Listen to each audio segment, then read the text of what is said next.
Potatoes are everywhere. But this forgotten root vegetable produces 3 times more food per square foot, survives temperatures down to -20 degrees, and requires almost zero maintenance.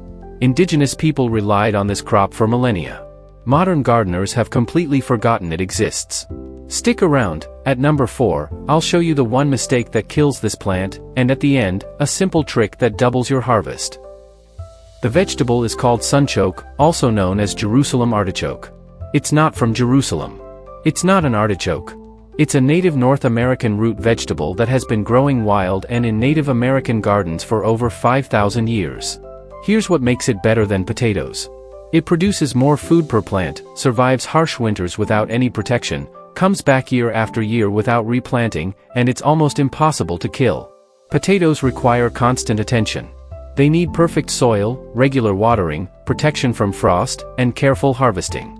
Sunchokes? Plant them once and they grow forever.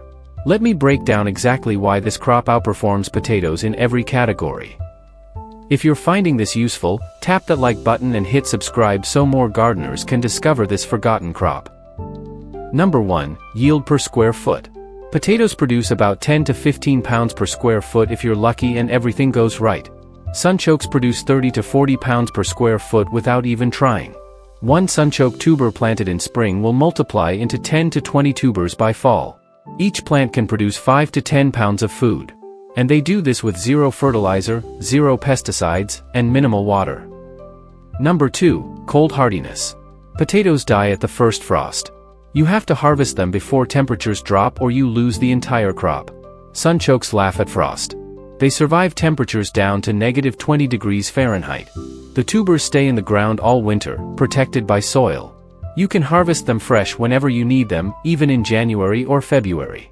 In fact, sunchokes taste better after frost. The cold converts starches into sugars, making them sweeter and more flavorful. Potatoes can't do that. Number 3, perennial growth. Potatoes are annuals. You plant them every spring, harvest in fall, and start over next year. Sunchokes are perennials. Plant them once and they come back forever. Even if you harvest every single tuber, tiny pieces left in the soil will regrow next spring. You don't replant. You don't buy new seed. They just keep producing year after year. Number 4, pest and disease resistance. Potatoes are plagued by pests. Colorado potato beetles, aphids, wireworms, late blight, early blight, scab. Potatoes require constant monitoring and often chemical intervention. Sunchokes have almost no pests. Deer don't eat them. Insects ignore them. Diseases rarely touch them. They grow in poor soil, tolerate drought, and thrive on neglect. This is the crop that survived when everything else failed. And at number 4 coming up, I'll show you the one mistake that actually kills sunchokes, because there is one thing they can't handle. Why did Native Americans rely on this crop? Sunchokes were a staple food for dozens of tribes across North America. They grew wild along rivers and in meadows, but tribes also cultivated them intentionally because they were so reliable. When corn failed due to drought, sunchokes kept producing.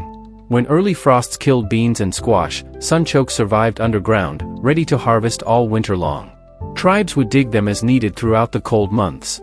Fresh food in January when nothing else was available. That's survival. Sunchokes can be eaten raw, roasted, boiled, or dried for storage. They have a nutty, slightly sweet flavor similar to water chestnuts. Raw sunchokes are crunchy and mild. Roasted, they become creamy and caramelized. Boiled and mashed, they replace potatoes in any recipe. Tribes also fermented them or dried thin slices for long-term storage. Unlike potatoes, which rot quickly, dried sunchokes last for months. Drop a comment and tell me if you've ever tasted sunchokes before. You can plant sunchokes in spring or fall. Buy tubers from a garden supplier or a farmer's market, or if you find them growing wild, dig a few up. Plant tubers 4 inches deep and 12 to 18 inches apart. They need full sun and decent drainage, but they'll grow in almost any soil. Clay, sand, poor soil, doesn't matter. They adapt. Water them once after planting, then forget about them. They'll handle the rest. Sunchokes grow tall, sometimes 8 to 10 feet. They look like sunflowers because they're in the same family. In late summer, they produce small yellow flowers that attract pollinators. The real crop is underground. By fall, each plant will have produced a cluster of knobby tubers at the base. You don't need to fertilize. You don't need to mulch. You don't need to water unless there's a severe drought. They're self-sufficient. Wait until after the first frost. The plants will die back, and that's your signal. Dig around the base of the plant and pull up the tubers. They look knobby and irregular, kind of like ginger root. Don't worry about getting every single piece. Whatever you leave behind will regrow next spring. You can harvest all fall and winter. The tubers store best in the ground, so only dig what you need. If you want to store them indoors, keep them in a cool, dark place in damp sand or sawdust. They'll last for weeks. The one mistake that kills sunchokes. Here's number 4, the thing I teased earlier. Sunchokes can't handle wet, waterlogged soil.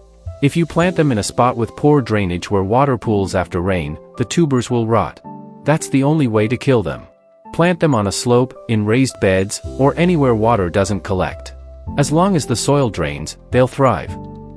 So why don't modern gardeners grow them? Sunchokes fell out of favor for 2 reasons. First, industrial agriculture. Potatoes are easier to harvest mechanically and store for months in warehouses. Sunchokes don't store as well and require hand digging. Second, marketing. Potatoes became a global commodity. Sunchokes stayed regional and were eventually labeled as weeds or invasive.